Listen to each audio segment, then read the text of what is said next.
નમસ્કાર વિદ્યાર્થી મિત્રો, ફોકસ લાઈવમાં આપનું હાર્દિક સ્વાગત છે। પાક્ષિક પરિક્રમા વર્ષ 2025ની કાર્ય સંસ્કૃતિની આપણે શરૂઆત કરેલી હતી। આજે આપણે એમાં અંક બીજાની ચર્ચા કરવાના છે। શું ચર્ચા કરવાના છે જોવાની કોશિશ કરીએ। આજના અંકમાં આપણે જાણીએ છીએ કે પાક્ષિક જે છે એ prelim plus mains plus interview ત્રણેય માટે ખૂબ જ અગત્યનું છે, એટલે જોવું જોઈએ, વાંચવું જોઈએ। 50-60 પેજનું હોય છે, આરામથી જોઈ શકાય છે। કેવા પ્રકારના સવાલો આવે છે અને કઈ જગ્યાએનો ઉપયોગ કરવો જોઈએ એ થોડી કળા આપણે શીખવાની છે, જેની માટે તમે લોકો સેશન જોઈ રહ્યા છો। તો સૌથી પહેલી વસ્તુ આજના સેશનમાં આપણે જોવાના છે શબ્દોની રમત, જે આપણને મેઇન્સમાં ખૂબ જ ઉપયોગી રહેશે। ત્યાર પછી 3 ટોપિક છે, ખેલ મહાકુંભ, પતંગોત્સવ અને ઇન્ટરનેશનલ ફ્લાવર શો। એ આપણે ભાષાના પેપરમાં ખૂબ જ ઉપયોગી થશે, મેઇન્સમાં જ ભાષાના પેપરમાં। ત્યાર પછી નવો એટલસ છે, ટાંગલિયા સાલ છે અને ગુજરાત અને digital arrest, cyber fraud, cyber સુરક્ષા। આ પણ આપણને મેઇન્સમાં ઉપયોગી છે। ટાંગલિયા સાલના સવાલો વારંવાર પ્રિલિમમાં આવ્યા છે, પણ મેઇન્સ ઓરિએન્ટેડ પણ અહીંથી સવાલ બની શકે છે, પરંતુ ટાંગલિયા સાલને આપણે પ્રિલિમ સેક્શનમાં રાખીએ। શોધ પોર્ટલ જે છે એ આપણે ભાષાના પેપરમાં ઉપયોગી છે અને ક્યાંક ને ક્યાંક તમે જીએસના પેપરમાં એને ટાંકી શકો છો। કઈ રીતે ટાંકશું એને પણ જોઈશું। અને મિસેલેનિયસ ટોપિક જે છે એ આપણે એનો ઉપયોગ પ્રિલિમમાં ખાસ કરવાના છીએ। તો આટલા ટોપિકની આજે આપણે ચર્ચા કરવાના છીએ। મિસેલેનિયસ ટોપિક ઘણા છે, એ વચ્ચે વચ્ચે થોડા આવતા રહેશે, એવું નથી છેલ્લે આવે, એટલે એનું ખાસ ધ્યાન રાખજો। ઓકે, તો સૌથી પહેલી વસ્તુ આપણે શબ્દશોથી શરૂઆત કરીએ। શબ્દશોનો મતલબ શું છે? આપણા મુખ્યમંત્રી શ્રી પોતે અલગ અલગ ભાષણો, વક્તવ્યો આપ્યા હોય છે, એમાંથી સારી પંચલાઈન જે છે એ પાક્ષિકના શબ્દશોમાં મૂકવામાં આવે છે। આપણે એને ખાસ વાંચવાની છે ભાષાના પેપરમાં અને જીએસમાં અને એસે રાઇટિંગમાં નિબંધ લખતી વખતે આ પંચલાઈનનો ઉપયોગ આપણે ક્યાંક ને ક્યાંક કરી શકીએ છીએ। એમાં પણ વધુ અગત્યની વસ્તુ શું છે? એમાં પણ સૌથી વધુ અગત્યની છે 3 શબ્દોની રમત। 3 શબ્દોની પંચલાઈન જે છે આપણને અહીંથી ખાસ જોવા મળે છે। તો જે પ્રથમ અંકમાં તો આપણે મૂકી દીધું છે, તમે લોકોએ નથી જોયું એ લોકો પ્રથમ અંક જોઈ લેજો। હવે અહીં તમે જુઓ કે 3 શબ્દોની રમત। ધારો કે આપણે નીચેથી શરૂઆત કરીએ કે સરકારના માતા બહેનોના એડવાન્સમેન્ટ, એમ્પાવરમેન્ટ અને ડેવલપમેન્ટ એમ ત્રિપાંખિયા વ્યૂ સાથે સેવારત છે। તો જ્યારે કોઈ શબ્દ જે મજબૂત રીતે પ્રસ્તુત કરવામાં આવ્યો હોય છે, જ્યારે કોઈ શબ્દ મજબૂત રીતે પ્રસ્તુત કરવામાં આવે છે ત્યારે એનો અસર જ બદલાઈ જાય છે। વુમન લેડ ડેવલપમેન્ટ, 3 શબ્દોની રમત પાછી, સદભાવ, સદાચાર અને સેવા ધર્મ ઇમ્પેક્ટ પાડી રહ્યું છે ને। એવી જ રીતે ઇન્ડસ્ટ્રી, એગ્રીકલ્ચર અને સોશિયલ। તો તમે પોતે પોતાના લખાણમાં પ્રયત્ન કરજો, પાક્ષિકમાંથી અથવા બીજા કોઈ લખાણમાંથી, બીજા કોઈના ભાષણોમાંથી તમને લોકોને 3 શબ્દોની રમત મળે તો એને પકડી લેવાની છે। બીજી વસ્તુ, અથવા તો તમે જાતે પણ એને બનાવી શકો છો, પોતાની રીતે ક્રિએટિવ રીતે બનાવી શકો છો, એમાં કોઈ ચિંતા કરવાની નથી। આગળ, ગુજરાતમાં આજે સ્પોર્ટ્સ કલ્ચર ખીલ્યું છે, બન્યું છે નહીં, ખીલ્યું છે। સ્પોર્ટ્સ કલ્ચર ખીલ્યું છે, શબ્દો જે છે એ જ સામેવાળાને પ્રભાવિત કરી શકે છે। સાહિત્યનું લખાણ થયું છે એવું ના કહેવાય, સાહિત્યનું ખેડાણ થયું છે એવું આપણે બોલીએ છીએ અથવા લખીએ છીએ, જે બીજા બધા કરતા તમને લોકોને થોડાક અલગ તારવશે। રમત તો થોડાની જ છે ને, કે થોડી ગેમ કોણ જીતે છે, અને એ જ મહેનત છે થોડી એને આપણે ધીમે ધીમે જીતતા રહીશું। એવી જ રીતે જેમ સીએમનું શબ્દશ છે, એવી જ રીતે આપણા માહિતી નિયામકનું ઉઘડતા પાને એક પેરેગ્રાફ, એક આખું લેખ આવે છે, લખાણ આવે છે। એમાં કઈ વસ્તુ ધ્યાન રાખવી? જે માહિતી નિયામક જે છે એમાં એમનો જે ફર્સ્ટ પેરા છે, પ્રથમ ફકરો જે છે એ આપણે ખાસ વાંચવાનો છે। જોઈએ આપણે આજે પણ એમની બહુ સારી એવી કળા એમને બતાવી છે। કઈ રીતે? ઉત્તરાયણના પાવન અવસરે જે રીતે સૂર્ય મકર રાશિમાં પ્રવેશીને ઉત્તર તરફ પ્રયાણ કરે છે, હવે આવી રહ્યું છે, સમજો।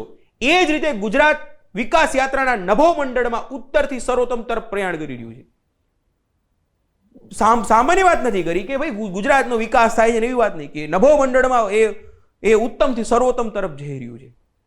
બે વસ્તુને જોડી છે, અહીં એમને આધાર આપી દીધો। અને વાતની સંક્ષેપીકરણ કોને કહેવાય? પોતાની વાતને મજબૂત રીતે પ્રસ્તુત કરીને રજૂ કઈ રીતે કરી શકાય એનું એક ઉદાહરણ છે કે ઉત્તરાયણની વાત કરતા એમને ગુજરાત સરકારની વાત પણ કરી દીધી કે આપણે અમે બહુ સારું કામ કર્યું, ઉત્તરાયણ જેમ થાય છે ઉત્તરાયણનું કહી દીધું, મકર રાશિમાં સૂરજ પ્રવેશ કરી રહ્યો છે, તો અમે પણ એ રીતે ઉત્તમથી સર્વોત્તમ તરફ પ્રયાણ કરી રહ્યા છીએ, પ્રયત્ન કરી રહ્યા છીએ। તો આ ખાલી એવું નથી કે સંક્ષેપીકરણ એટલે મોટા ફકરામાંથી નાના 3-4 લાઈનમાં જવાબ લખો, સંક્ષેપીકરણ નથી।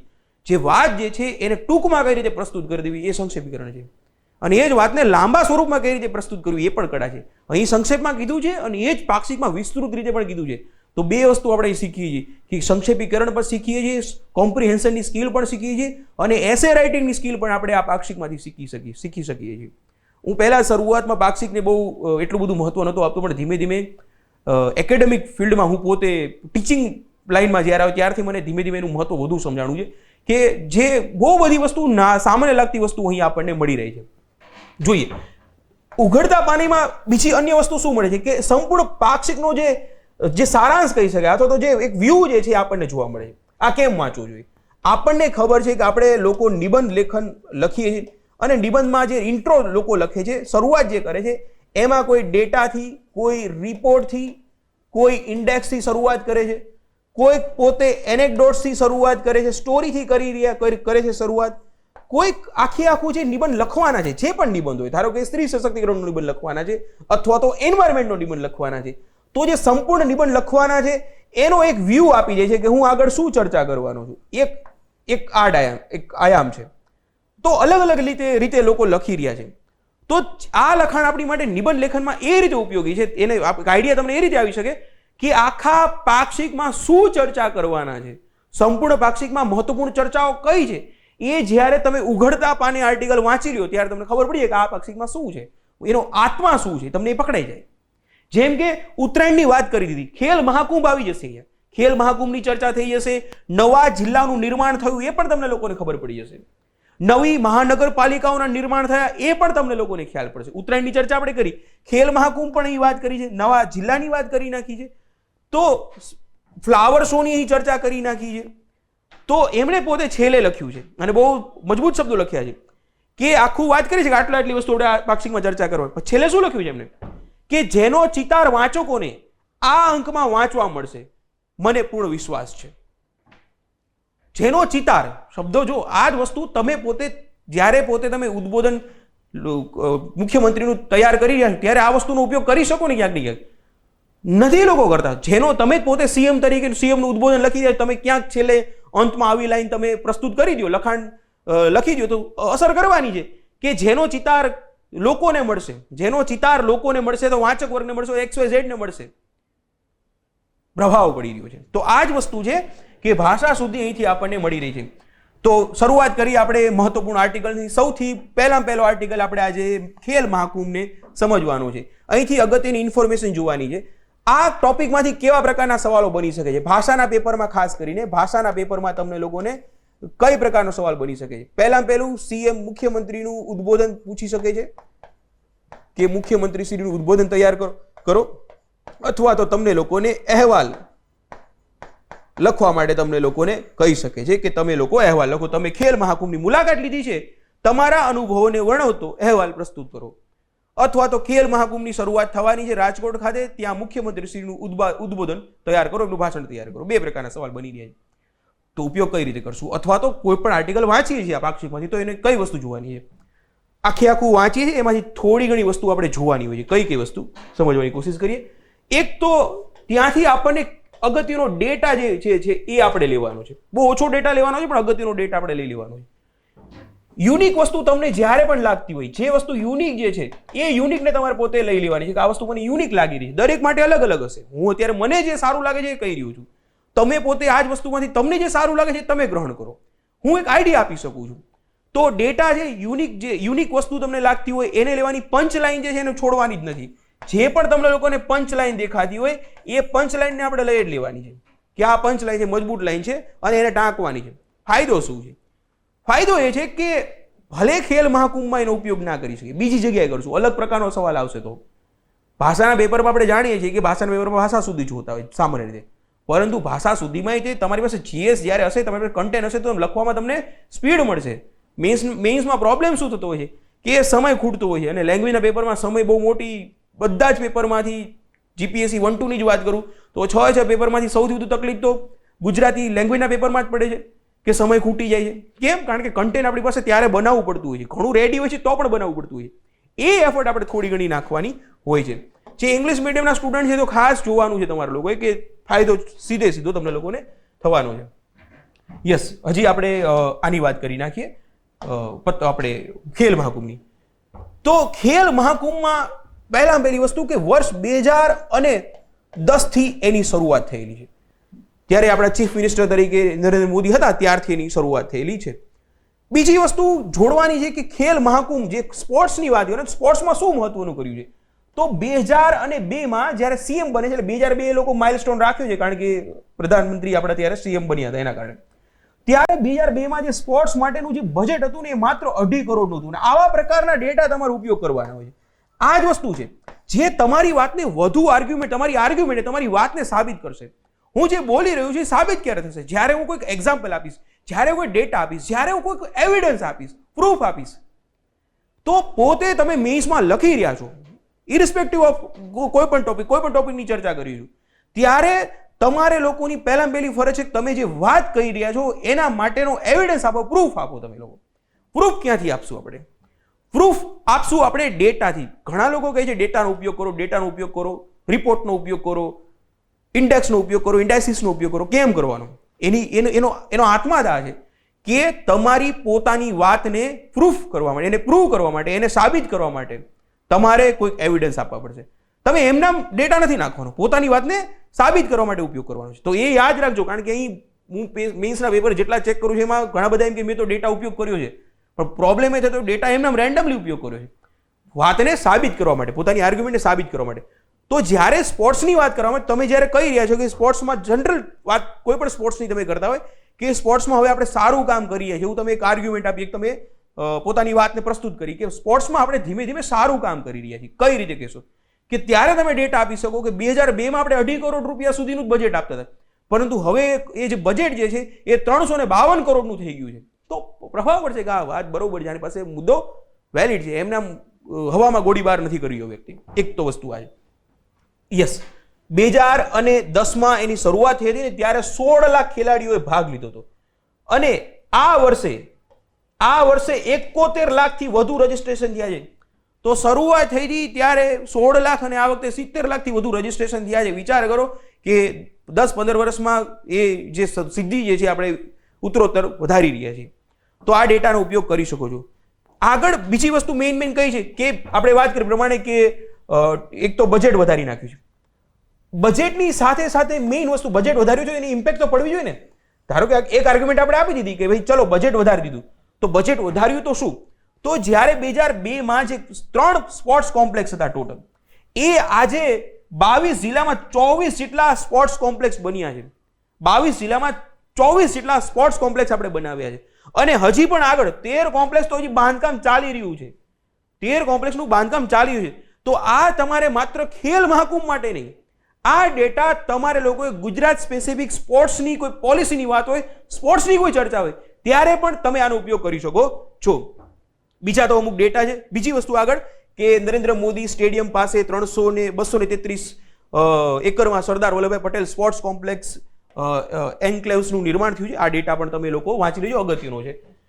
બીજી 2 થી 3 વસ્તુ તમારે લોકોએ સ્પોર્ટ્સનો કોઈ પણ લખતા હોય તો મિસ ના થવી જોઈએ. એક તો ખાસ કે વર્ષ 2036માં ઓલિમ્પિકની યજમાની ભારત કરવાનું છે, આપણે ભારતમાં થવાનું છે, અને એના માટે એને આપણે આગળ વધવા માટે ગુજરાત શું કરશે કે ઓલિમ્પિકમાં રનઅપ આપવા માટે, ભાગ આપવા માટે વર્ષ 2025, 26 અને 29માં એમ 3 વર્ષમાં 5 જેટલી વર્લ્ડ ક્લાસ ઇવેન્ટ્સ પણ આપણે ભારતમાં યોજવાના છે. તો એક અસર થવાની છે કે આપણે એક નેટ પ્રેક્ટિસ કરવાના છે. તો સમજો કે આપણે ગ્લોબલ મોટી એક ઇવેન્ટ ઓલિમ્પિકનું આયોજન કરવાના જ 36માં. એના પહેલા આપણા આવડો મોટો દેશ, આટલા બધા સંસાધનો છે, આટલી વ્યવસ્થિત બધું આપણું ચાલી રહ્યું છે, છતાં આપણે નેટ પ્રેક્ટિસ કરીએ છીએ દેશ તરફથી કે ચલો એની પહેલા આપણે મોટી મોટી ઇવેન્ટ કરી નાખીએ. સમજો કે અત્યારે મેઇન્સ આન્સર રાઇટિંગમાં શું થાય છે વિદ્યાર્થીઓ કે એ ડાયરેક્ટ એક્ઝામ હોલમાં જઈને લખવાનું ચાલુ કરશે.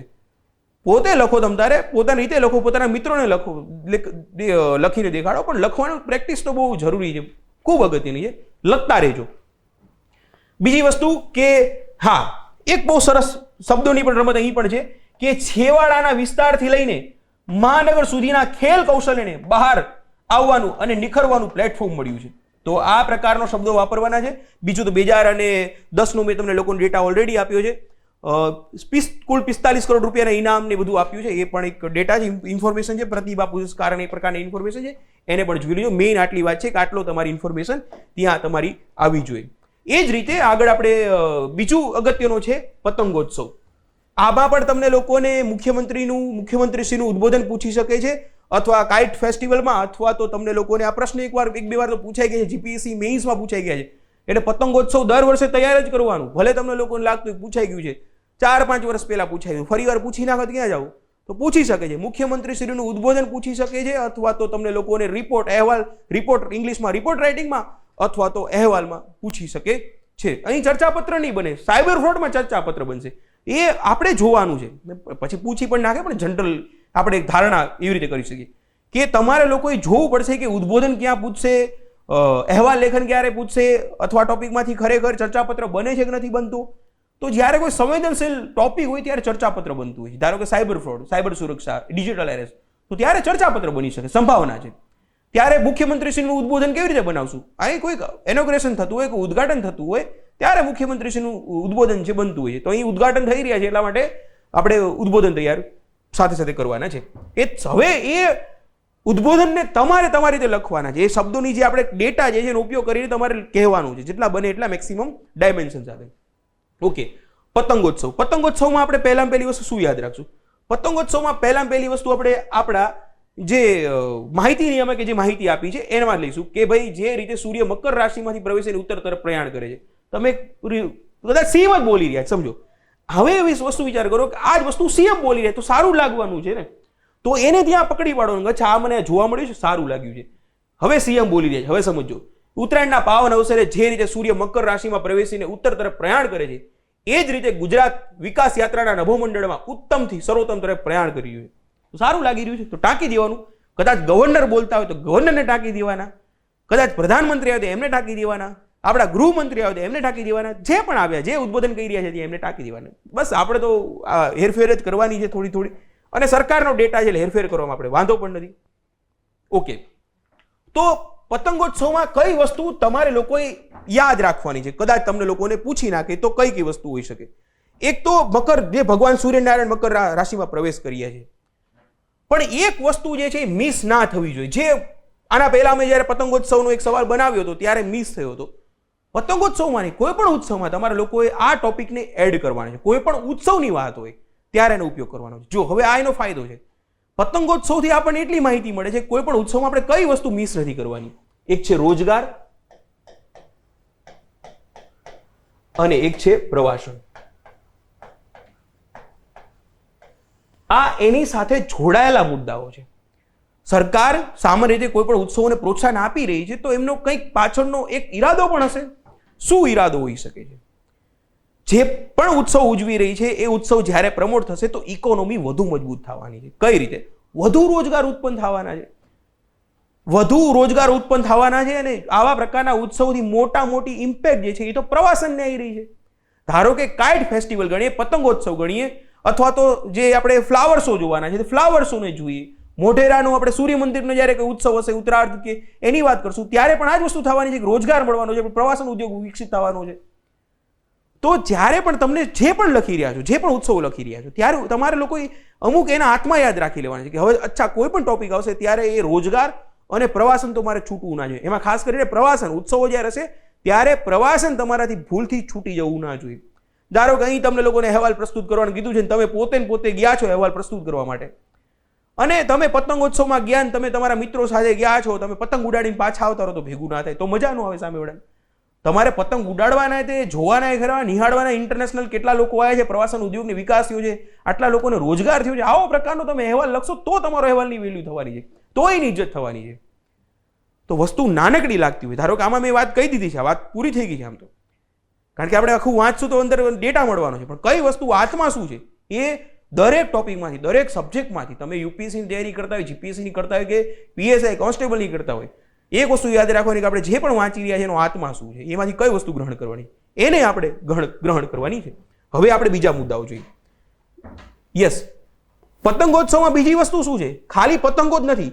આ પતંગોત્સવ જે છે આપણી ઉત્તરાયણ છે, મકર સંક્રાંતિ જેને કહીએ છીએ, એ મકર સંક્રાંતિ બહુ મોટા સ્તર ઉપર ઘણા લોકોને ખ્યાલ નહીં હોય કે દાન અને પુણ્યની એક પરંપરા પણ છે. મકર સંક્રાંતિમાં ગ્રામીણ સ્તર ઉપર ઘણા લોકોને ખ્યાલ હશે કે ત્યાં ઘણા લોકોને દાન આપણે કરતા હોઈએ છીએ, ઘણા સાધુઓ આવતા હોય છે અને આપણે દાન દક્ષિણા કરતા હોઈએ. તો એક પરંપરા છે. પતંગ તો બહુ આપણે એને બહુ મોટી રીતે આપણે જોઈ રહ્યા છીએ. ખાલી પતંગ ઉડી પતંગ નીચે પણ ઘરની, કારણ કે નીચે ઉતરતા હોય ઘણા લોકોને ખબર ના હોય, ઘરની નીચે અગાસીની નીચે પણ ઘણી બધી ક્રિયાઓ થતી હોય છે. પારસ્પરિક લાગણી સંબંધોમાં પણ પ્રાણ પૂરવાનો ગુણ ધરાવી રહ્યા છે. ફિલ્મો અને ગીતોમાં પણ આપણી ઉત્તરાયણને તાદશ્ય કરવામાં આવી છે. જો સમજો એક શબ્દ કેવી છે કે ઉત્તરાયણ જે આપણી ફિલ્મો અને ગીતોમાં પણ ઉત્તરાયણને દર્શાવવામાં આવી, એવું નહીં, તાદશ્ય કરવામાં આવી છે. સામે એવડો લાગે કે ના ખરેખર ભાષાની પકડ છે, કમાન્ડ છે. તો આવા પ્રકારના શબ્દો તમારે લોકો ઉપયોગ કરી શકો છો. તો ટુરિઝમ એન્ડ એમ્પ્લોયમેન્ટ યાદ રાખવાનું છે. આ વર્ષે કુલ 11 જેટલા દેશોના એમ્બેસેડર ગુજરાતમાં આવ્યા. હવે તમે અહીંથી શું ધારી શકો છો? ઇન્ટરનેશનલ રિલેશન અથવા તો સોફ્ટ પાવર અહીં વધી ગયો છે. બીજી વસ્તુ આપણે એડ કરવાની છે કે 11 જેટલા દેશોના એમ્બેસેડર ગુજરાતમાં આવી રહ્યા છે. મતલબ શું છે કે આપણે ઇન્ટરનેશનલ રિલેશન આપણા મજબૂત થઈ રહ્યા છે, આપણો સોફ્ટ પાવર વધુ મજબૂત બની રહ્યો છે. તો આ એક બીજી વસ્તુ કે તમારે સોફ્ટ પાવર પણ એડ કરી નાખવાનો. તો મુખ્યમંત્રી બોલતા છે તો કંઈક બોલશે કે ભાઈ પતંગોત્સવની શરૂઆત કરી છે, તો સૌથી પહેલા વાત કરશે કે ઉત્તમથી સર્વોત્તમ તરફ વાત કરશે. બીજી વાત કરશે કે દાન પુણ્યનો ધર્મ છે, દાન પુણ્યનો આ ઉત્સવ છે, મકર રાશિમાં પ્રવેશ કરી રહ્યો છે એની વાત કરશે, લાગણીની વાતો કરશે, રોજગારની વાત કરશે, પ્રવાસનની વાત કરશે, પોતે સીએમ, સોફ્ટ પાવરની વાત કરશે. તો સમજો કે ડાયમેન્શન અથવા તો આયામ કહીએ છીએ એ કેટલા ખુલે છે. 2 વિદ્યાર્થી લખી રહ્યા છે, મારી પાસે પેપર આવી રહ્યું છે, હું પોતે પેપર ચેક કરું, હું સામાન્ય એક માણસ પેપર ચેક કરી રહ્યો, તમે પોતાને ત્યાં પેપર ચેકરમાં રાખજો. કે એક વ્યક્તિ ખાલી પતંગ ઉડાડી રહ્યો છે આખા પતંગોત્સવમાં, એને અહેવાલ લખવાનું કીધું અને પહોંચીને ત્યાં એને પતંગ ઉડાડ્યા છે, પતંગ કાપી કરી નાખી છે. અને બીજો એક વિદ્યાર્થી છે પતંગ ઉડાડે છે, સાથે સાથે વાત કરે છે કે એ અહેવાલમાં લખે છે કે આનાથી મને એવું લાગી રહ્યું છે, અથવા અહીંથી આટલો રોજગાર થાય છે, આટલા પ્રવાસન થાય છે, આટલું સોફ્ટવેર મજબૂત છે, રિપોર્ટ લખી રહ્યો છે ને. તો આ વસ્તુ જે છે એ જ આપણને મજબૂત કરશે કે તમારે લોકોએ જે પણ ટોપિક વાંચો એમાં તમારે એ જોવાનું છે કે મારી પાસે કેટલા આઈડિયા બનશે. આ એક પ્રકારનો આઈડિયા છે, અલગ અલગ પ્રકારના ડાયમેન્શન. તો અહીં તમે 3-4 ડાયમેન્શન તો ઓપન થયેલા જોઈ શકો છો. બીજી કોઈ વસ્તુ આપણે જોવા મળે છે? બેઝિકલી પ્રવાસનની આપણે વાત કરી નાખી છે. હજી તમે પોતે પતંગોત્સવમાં જાઓ છો તો એક નાની વસ્તુઓ કે ત્યાં ફૂડ સ્ટોલ છે, ક્રાફ્ટ સ્ટોલ છે, તો લાખો રૂપિયાની આવક થાય છે. આવ્યું ને રોજગાર. આ રીતે તમે જોઈ શકો છો. બીજી આગળ વસ્તુ છે કે વિવિધ રાજ્યોના પતંગબાજોની પરેડનું અભિવાદન ઝીલ્યું હતું. જો અભિવાદન ઝીલ્યું હતું, શબ્દો પણ જો તો વાંચતી વખતે આપણે જોવાનું કે અચ્છા હું મારે આ પકડવાનું છે. તો જો બધા વાંચી તો બધા લે છે, હાસ્ય તો એ જોવી જોઈએ ને કે એમાંથી આપણે કંઈક અલગ મજબૂત રીતે આવીએ. તો પકડવાની કોશિશ તમારે લોકોએ કરવાની છે, જે હું બહુ વારંવાર વાંચીને એને હાઇલાઇટ કરતો હોઉં છું. તો એ મહેનત તમે પકડજો. ઉત્તરાયણ સૂર્યની ઉપાસના કરવાનો અવસર છે. એટલું જ નહીં, પ્રકૃતિ અને પ્રગતિનો સંદેશ પણ આ પર્વ આપે છે. આપણો દેશ ઉત્સવનો દેશ છે. હવે આ લાઈન ના જવી જોઈએ. જ્યારે પણ ઉત્સવની વાત આવે ત્યારે કહેવાય કે આપણો દેશ ઉત્સવનો દેશ છે. ઉપયોગ કરી શકો ને. તો મને એવું લાગે, હું પોતાની રીતે વિચારું કે અચ્છા આ લાઈન તો મને સારી લાગી, તો એને હું લખી નાખું. તમારે લોકોએ પણ લખવાનું. જો તમે લોકો જેટલા પણ સેશન જોઈ રહ્યા છો, ઘણા લોકો મેં બીજા કોઈ પણ વિડીયોમાં કોમેન્ટ કરતા હોય છે કે સાહેબ પાક્ષિક લાવો. પાક્ષિકમાં વાર એટલા માટે લાગે છે કે આવી ગયા પછી વાંચતા હોય છે ને એમાં તમને લોકોને ખરેખર કઈ રીતે ઉપયોગ થાય એની માટે વિચારતા હોય છે, એટલા કારણે વાર લાગતી હોય છે. બીજી કોઈ વસ્તુ આપણને મળે છે?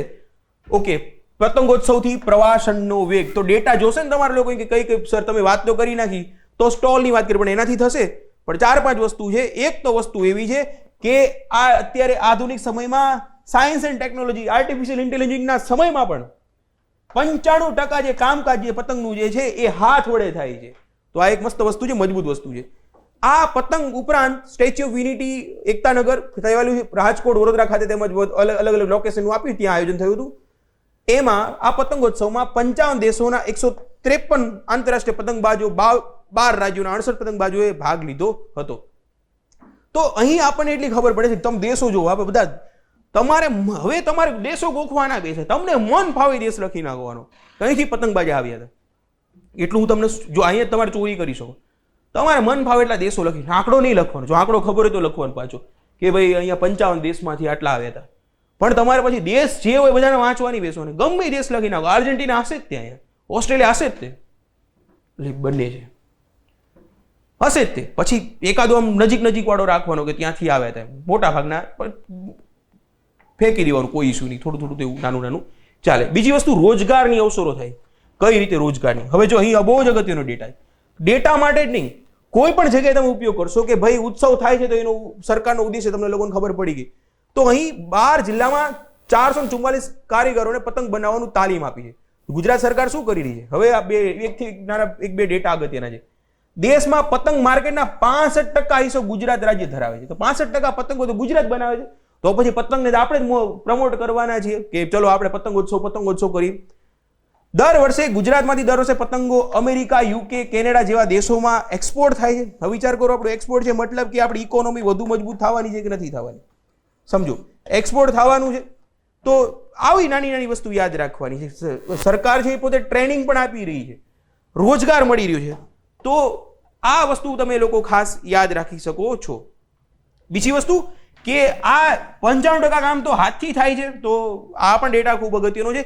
પરંતુ પતંગની સાથે એની દોરી હોય છે ને, દોરીની સાથે યાદ રાખવાનું છે કે અબોલ જે પશુઓ જે છે, પક્ષીઓ જે છે, એને નુકસાન જતું હોય છે. તો એની માટે સરકારે અલગ અલગ એને રેસ્ક્યુ કરવા માટે પણ 108 રાઉન્ડ ધ ક્લોક કાર્યરત કરી હોય છે. આ યાદ રાખજો. 2 થી 3 વસ્તુ યાદ રાખવાની છે. 108 ઇમરજન્સી જે છે, એમ્બ્યુલન્સ અને તબીબી ટીમ રાજ્યભરમાં એક્ટિવ રહી હોય છે. બીજી વસ્તુ યાદ રાખી, બીજો ડેટા યાદ રાખવાનો છે. 2015 થી દર વર્ષે ગુજરાત સરકાર દ્વારા કરુણા અભિયાન યાદ રાખજો. બહુ અગત્યની છે. જેને લોકો નથી ખબર એ લોકો યાદ રાખવાનું. કરુણા અભિયાન જે પશુ પક્ષીઓ માટેનું અભિયાન છે, યાદ રાખવા જેવું છે. એવો જ બીજો પણ એક ન્યૂઝ છે, એને પણ જોઈ લે થોડીક જ વારોમાં. બહુ અગત્યનું છે, હાઇડ્રોલિક વાળું છે, પશુઓને બચાવવા માટેનું. તો આટલી વસ્તુઓ તમે જોઈ શકો છો કે તમે પતંગોત્સવમાં લખી શકો. તો વિચાર કરો, તમે જ્યારે પતંગોત્સવની ચર્ચા કરી રહ્યા છો, પરિવાર આપણે આવી જઈએ, ત્યારે તમે લોકોએ પતંગોત્સવની ચર્ચા કરી, મહત્વપૂર્ણ વાતોની ચર્ચા કરી, રોજગારની વાત કરી, પ્રવાસનની વાત કરી, સોફ્ટ પાવરની વાત કરી, તમે બીજા ઇકોનોમિકના ડેવલપમેન્ટની વાત કરી. તમે પોતે સાથે સાથે જે કરુણા અભિયાન જે છે, પશુ પક્ષીઓની પણ સાથે ચર્ચા કરી. તમે કહ્યું, તમે ધારો કે ઉદ્બોધન લખી રહ્યા છો અથવા તો તમે લોકો ત્યાં અહેવાલ લખી, તમારે કહેવાનું 108ની સેવા, જે કરુણા અભિયાન અંતર્ગત 108ની સેવાઓ પણ ત્યાં મેં જોઈ. અસર થશે કે ના, આને જે ડાયમેન્શન છે એ વધુ ઓપન કર્યા છે. તો આ રીતે આપણે ધીમે ધીમે એક લખાણ લખતા રહીશું તો આપણી જે માત જે છે એ વધુ મજબૂત રીતે આવી શકે છે. મેં તમને લોકોને ચર્ચા કરી, બીજું પણ એક એનિમલ વેલફેર માટેની એક વસ્તુ છે, તો મેં ન્યૂઝ રાખ્યા છે, મને ગમ્યા છે. તમે એને જીએસમાં ક્યાંક ને ક્યાંક ટાંકી શકો છો. હવે આગળ, હાઇડ્રોલિક એનિમલ એમ્બ્યુલન્સ લોકાર્પણ. તો આનો ઉપયોગ રેન્ડમ તમે ગમે, તમારી પોતાની સ્વેર વિહાર કરવાનો છે કે તમે આ ડેટાનો ઉપયોગ તમને ગમે છે એ રીતે તમે કરો. મેઇન્સમાં કોઈ પણ જગ્યાએ તો શું છે, પ્રિલિમમાં પણ સવાલ ડાયરેક્ટ પૂછી શકે, પણ બેઝિક વસ્તુ, સર્વ જીવ હિતાવહની આપણી સંસ્કૃતિની કાર્યપ્રણાલી બનાવી છે. તો આગળ વાત કરી છે કે મુખ્યમંત્રી શ્રીએ રાજકોટની મુલાકાત વેળાએ રાજકોટમાં કરુણા ફાઉન્ડેશન ટ્રસ્ટની ₹15 લાખના ખર્ચે નિર્મિત હાઇડ્રોલિક એનિમલ એમ્બ્યુલન્સનું લોકાર્પણ કર્યું. સમજો, 15 લાખની વસ્તુ નથી, ઇમ્પેક્ટફુલ વસ્તુ છે કે પ્રાણીઓ માટે કઈક વસ્તુ થઈ રહી છે. હાઇડ્રોલિક મતલબ તમને લોકોને ખબર હશે કે હાઇડ્રોલિક પ્રેશરથી આખી બનતી હોય પ્રકારની. તો 500 કિલોગ્રામ સુધીના વજન ધરાવતા પશુઓને ઊંચકી શકે. 500 કિલોનું, કારણ કે માણસ કેટલું ખેંચી શકે? તો હાઇડ્રોલિક આપણે સક્ષમ કોઈક વાહન જોશે, તો એના માટે 500 કિલોગ્રામ સુધીના વાહનો ખેંચી શકશે. કુવા હોય, તળાવ હોય, ડેમ કે ઊંડા ખાડામાં કોઈ પડી ગયું, 100 ફૂટ સુધીનું કોઈ અંદર કોઈ પડી ગયું હોય, ત્યાંથી હાઇડ્રોલિક એમ્બ્યુલન્સ જે એ પશુઓ માટે મદદરૂપ સાબિત થશે અને બહાર કાઢી શકશે અને એની સારવાર કરી શકે. તો આ એક ડેટા મને સારો લાગ્યો તો એની મેં અહીં ચર્ચા ખાસ કરી નાખી છે. તો આ નાની નાની વસ્તુ આપણે જોતું રહેવાનું હોય છે. હવે આગળ એક ટોપિક જે છે એ ઇંગ્લિશ રિપોર્ટ રાઇટિંગમાં પૂછાઈ શકે છે, બ્લડ ડોનેશન અથવા તો રક્તદાન. તો જોઈએ એમાં કઈ વસ્તુ અગત્યની છે. ઇંગ્લિશના રિપોર્ટ રાઇટિંગમાં પૂછાવાની સંભાવના આના પહેલા પૂછાઈ પણ ગયો છે. તો બ્લડ ડોનેશન અથવા તો રક્તદાન, તો મેઇન વસ્તુ શું છે? ઘણા વિદ્યાર્થીઓ અથવા તો એક રીલ પણ મેં જોઈ હતી કે રક્તદાન ના કરવું જોઈએ, બ્લડ ડોનેશન ના કરવું જોઈએ. કેમ ના કરવું જોઈએ? કે આપણી પાસેથી મફતમાં લે છે ને પછી આપણે જ્યારે જરૂર હોય ત્યારે પૈસા માંગે છે. કેમ માંગે છે? કારણ કે એને સ્ટોર કરવા માટે, એને પ્રોસેસ કરવા માટે થોડો ખર્ચો થતો હોય છે, બહુ ખર્ચો થતો હોય. એના કારણે એ થોડા ઘણા નાણાં આપણી પાસેથી લેતા હોય છે. તો એ ખાસ તમારે લોકોએ યાદ રાખવાનું છે. તો કઈ વસ્તુ છે? એક તો અંદર 2 થી 3 શબ્દો યાદ રાખી શકો છો. એક તો સ્ટાર બ્લડ ડોનર, સેન્ચુરિયન, જેને 100 વખત બ્લડ ડોનેશન કર્યું એવા લોકો પણ છે, ખરેખર બહુ બ્લડ ડોનેશન કરતા હોય છે. તો કઈ વસ્તુ છે કે સેવા, સત્કર્મ અને દાનનું મહત્વ છે. તો જો 3 શબ્દો તો ગમે ત્યાં તમને લોકોને જોવા મળવાના છે. એક યુનિક વસ્તુ મને જોવા મળી ખરેખર, મેં જે થોડુંક ડિટેલમાં જવું પડશે મારે પોતે, મને યુનિક લાગી રહી છે કે આપણા ધાર્મિક શાસ્ત્રોમાં દાનના 10 પ્રકાર વર્ણવવામાં આવે. તો આ ડેટા ગમે ત્યાં ઉપયોગ કરીશું કે આપણા ધાર્મિક શાસ્ત્રોમાં દાનના 10 પ્રકાર વર્ણવવામાં આવ્યા છે. ગાય, અન્ન, વસ્ત્ર, રક્ત વગેરે દાનનું અનેરું મહત્વ છે. એમાં એવું નથી કીધું કે આની જ છે, પણ એમાં એક શબ્દ છે જેમાં કીધું છે. હવે વર્ષો પહેલા રક્તદાન હશે ખરું, તો કદાચ અલગ સાઇઝમાં એનો ઉપયોગ કર્યો છે, પરંતુ તમે પોતે એવું ઉપયોગ કરી શકો કે આપણા ધાર્મિક શાસ્ત્રોમાં દાનના 10 પ્રકાર વર્ણવવામાં આવે છે, એના દર્શાવવામાં આવ્યા છે. તો દાનનું આપણા ધાર્મિક પરંપરામાં ખૂબ મહત્વ છે. તો રક્તદાન પણ એક મહાન દાન છે, એમ કરીને શરૂઆત તમે પોતે કંઈક પોતાની વાતને પ્રસ્તુત કરી શકો છો. તો એક મને ડેટા સારો લાગ્યો એટલા માટે મેં એને મેન્શન કર્યું છે. હવે આવા પ્રકારની ઇન્ફોર્મેશન જ્યારે પણ આપતા હોય તમે, તમારી પાસે જ્યારે ઇન્ફોર્મેશન જે છે ઓછી લાગતી હોય, ત્યારે શું કરવાનું કે વર્ષ 2047નું વિકસિત ભારત, તો આ ટોપિક ગમે ત્યાં ઉપયોગ કરવાનો. ધારો કે વિકસિત ભારત,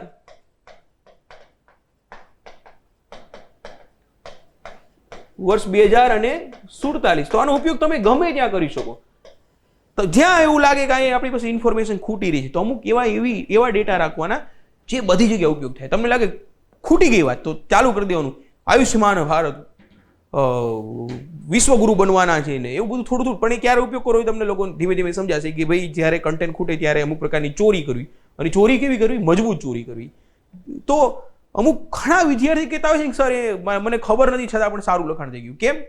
કારણ કે બીજી રીતે પોતાની વાતને પ્રસ્તુત કરી દેવાની એમની પાસે કળા હોય છે.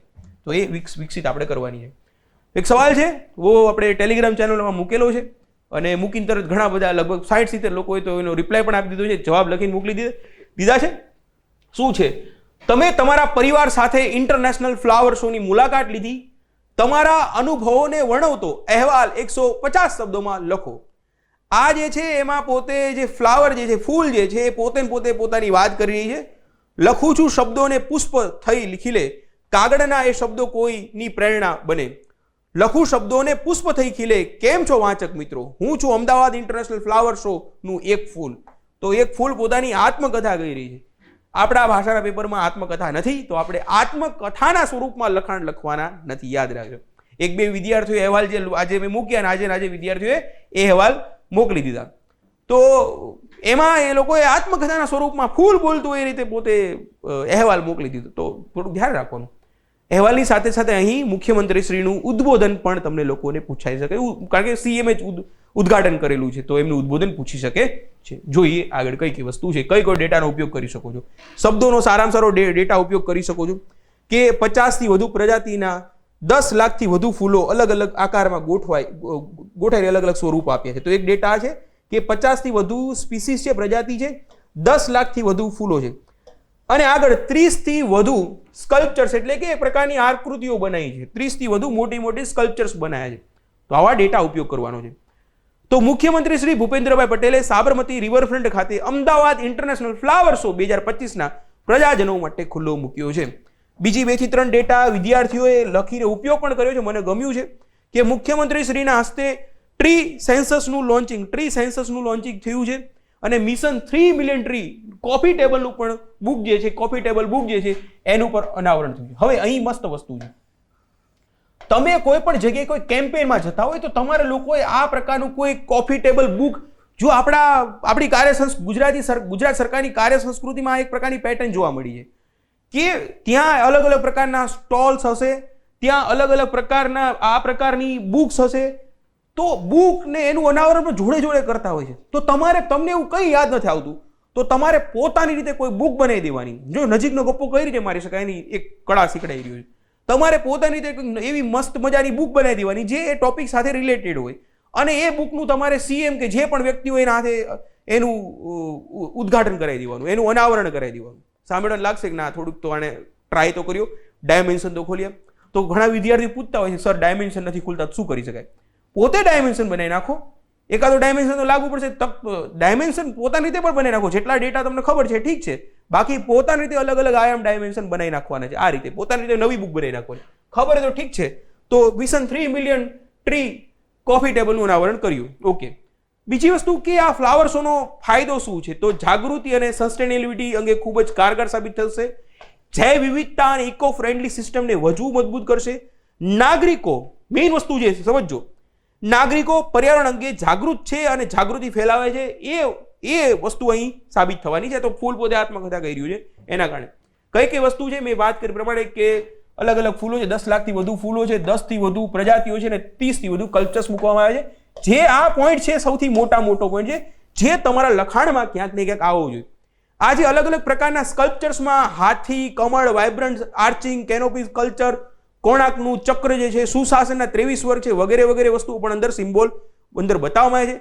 એક વર્લ્ડ રેકોર્ડ પણ થયો છે અને એ વર્લ્ડ રેકોર્ડ યાદ રાખવાનો છે, કારણ કે લોકોને ભૂલ થશે. કેમ? આના પહેલા પણ વર્લ્ડ રેકોર્ડ થયેલો છે. આના પહેલાનું જે ફ્લાવર શો હતો એ ગિનિસ બુક વર્લ્ડ રેકોર્ડ કયો થયો હતો? ગયા વર્ષે જે થયો સૌથી લાંબા ફ્લાવર વોલની હતો, 400 મીટરની વોલ હતી.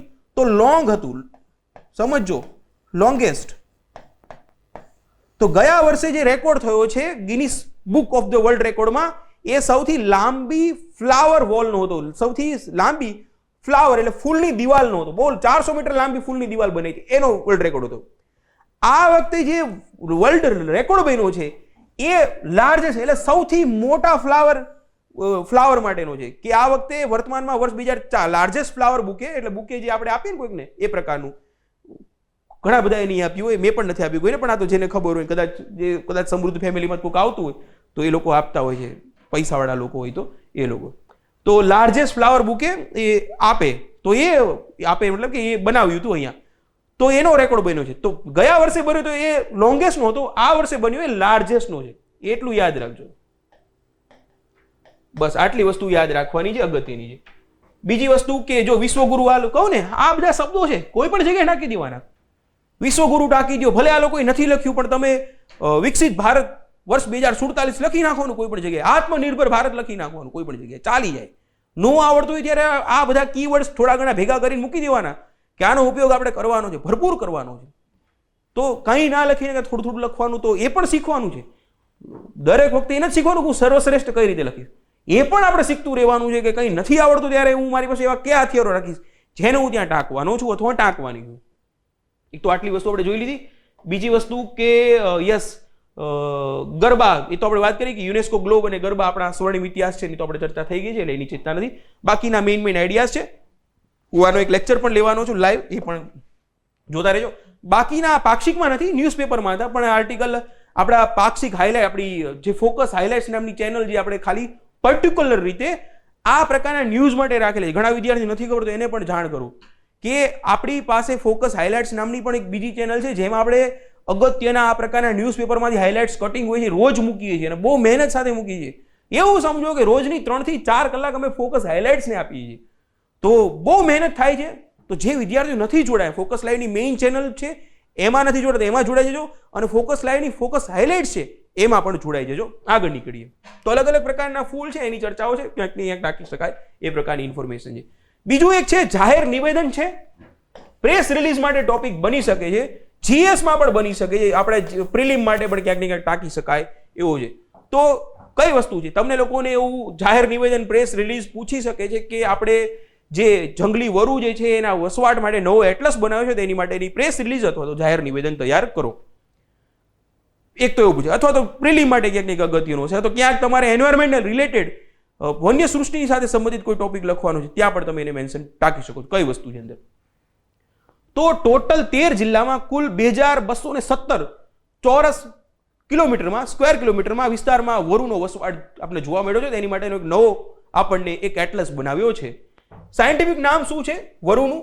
તો કેનિસ લાપુસ પેલિપસ એનું એક વૈજ્ઞાનિક નામ છે, એનું એક સાયન્ટિફિક નામ છે, યાદ રાખી શકાય. એની ખાસિયત શું છે? ભારતીય વરુની વાત છે. એના ચોખ્ખા શરીર, ચમકીલી આંખો, લાંબી પૂંછડી માટે જાણીતું છે. અહીં જોઈ શકો છો આ વરુ છે. તેની આ વિશિષ્ટ ઓળખ તેને અન્ય પ્રાણીથી અલગ પાડે છે. એટલે એના ભૂરા શરીર જે છે, એનું આખું જે ચોખ્ખું શરીર છે, આખું એને એક ભૂરા પ્રકારનું એનું શરીર છે, એના કારણે શું થાય છે? ખોવાય, એ એન્વાયરમેન્ટ ખોવાય છે, દેખાય નહીં એ પ્રકારનું વિસ્તારમાં પોતે છુપાઈ જતું હોય છે. અહીં લખેલું છે વરુની લંબાઈ 3 થી 5 ફૂટની અને વજન 30 થી 80 કિલોગ્રામ હોય છે. એની રૂંવાટીમાં ભૂખરો, કાળો, સફેદ અથવા ખાકી જેવો રંગ જોવા મળે છે, જે તેને પર્યાવરણમાં છુપાઈ રહેવા સહાય કરે છે. જો શબ્દો હું એ કીધું એ છુપાઈ જાય છે, પણ અહીં જો એક્ઝેક્ટ શબ્દ જોવા મળે, પાક્ષિકનું મહત્વ આ છે કે જે તેને પર્યાવરણમાં છુપાઈ રહેવા માટે સહાય કરે છે. હું બોલી રહ્યો હતો કે ભાઈ છુપાવવા માટે કે કોઈ લોકેશન ઉપર છુપવા માટે, અહીં લોકોએ એક્ઝેક્ટ શબ્દ વાપર્યો છે કે પર્યાવરણમાં છુપાઈ રહેવા માટે મદદરૂપ થાય છે. કારણ કે એનિમલ છે, એને શિકાર કરવો તો શિકાર ના થાય એની માટે એને પોતે રક્ષણ માટે કુદરતે આ પ્રકારનું એને આપ્યું છે. વરુના સમૂહને આ બહુ જો આ પ્રિલિમ માટે બહુ અગત્યનું છે, પ્રિલિમ માટે ખૂબ અગત્યનું છે, ઇન્ફોર્મેશન છે. વરુના સમૂહને પેક નામથી ઓળખવામાં આવે છે. પેક, વરુના સમૂહને પેક નામથી ઓળખવામાં આવે છે. ખુલ્લા ઝાડીવાળા વિસ્તારો, પાણીના સ્ત્રોતોની ઉપલબ્ધતા સાથે ઘાસના મેદાનો ભારતીય વરુ માટે આદર્શ નિવાસસ્થાન છે. તો એક વસ્તુ આને યાદ રાખી શકાય. પેક એટલે મને શું એટલા માટે આવ્યું કે બીજી એક વસ્તુને આપણે પેક કહેવાય છે, પણ તો એ રીતે યાદ રાખી લેજો. તમારે લોકો યાદ રાખવું હોય તો કે વરુના સમૂહને પેક કહેવાય છે, એવું તમારે લોકો યાદ રાખવું હોય તો રાખી લેજો. ઓકે, તો નાનકડી વસ્તુ છે.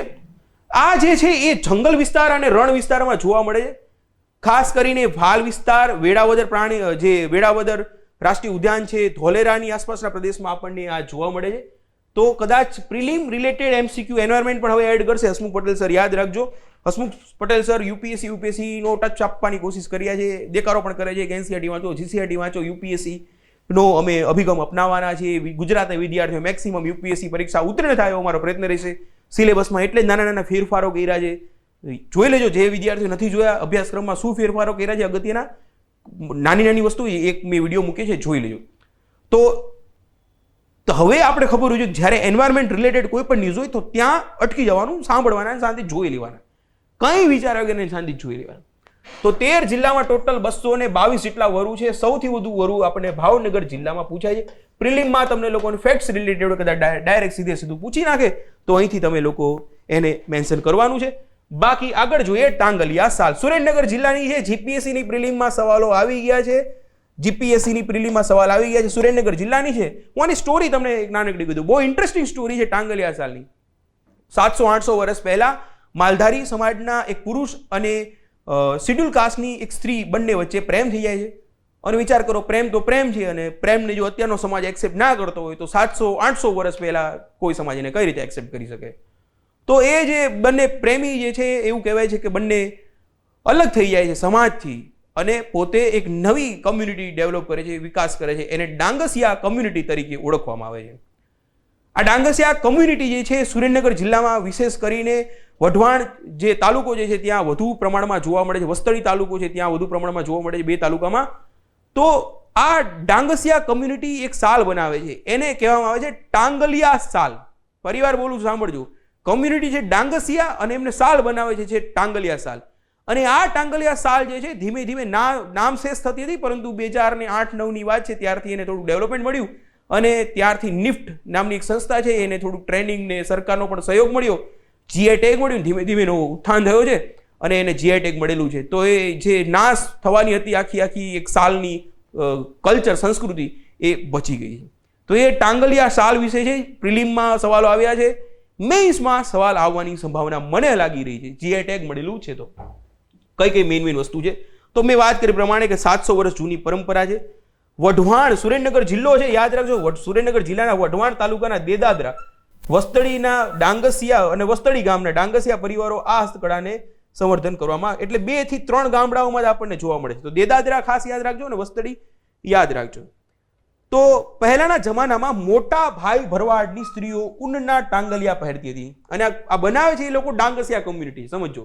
તો સાલ બનાવે છે એ છે ડાંગસિયા અને એ સાલને પહેરે છે એ ભરવાડ, જે મોટા ભાઈ ભરવાડ કહી શકીએ, એ કમ્યુનિટી એનો ઉપયોગ કરતા હોય છે પહેલાના સમયમાં. અત્યારે તો આખા ભારત લેવલે વધી ગયું ધીમે ધીમે.